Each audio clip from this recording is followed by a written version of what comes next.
आज की कहानी पिता की प्रार्थना। एक बार पिता और पुत्र जलमार्ग से यात्रा कर रहे थे और दोनों रास्ता भटक गए। फिर उनकी नौका भी उन्हें ऐसी जगह ले गई जहां दो टापू आसपास थे और फिर यहाँ पहुंचकर उनकी नौका टूट गई। पिता ने पुत्र से कहा, अब लगता है हम दोनों का अंतिम समय आ गया है। दूर दूर तक कोई सहारा नहीं दिख रहा है। अचानक पिता को एक उपाय सूझा।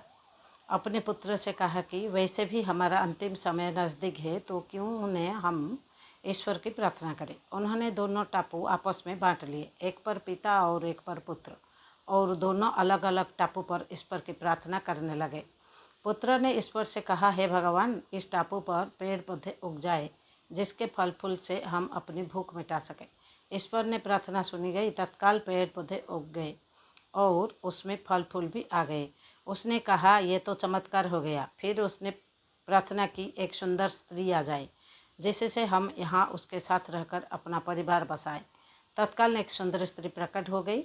अब उसने सोचा कि मेरी हर प्रार्थना सुनी जा रही है, तो क्यों ना मैं ईश्वर से यहाँ से बाहर निकलने का रास्ता मांग लूँ।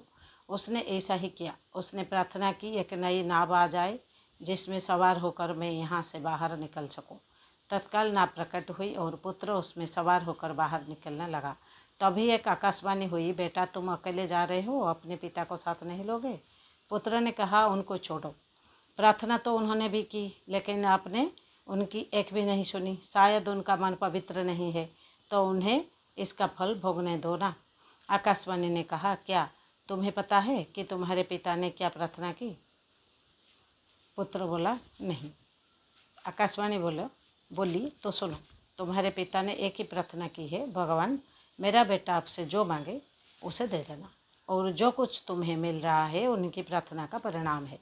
हमें जो भी सुख, प्रसिद्ध, मान, जस, धन, संपत्ति और सुविधाएं मिल रही है, उसके पीछे किसी अपने की प्रार्थना और शक्ति जरूर होती है। लेकिन हम नादान रहकर अपने अभिमानवश इस सब को अपनी उपलब्धि मानने की भूल करते रहते हैं, और जब ज्ञान होता है तो असलियत का पता लगने पर पछताना पड़ता है।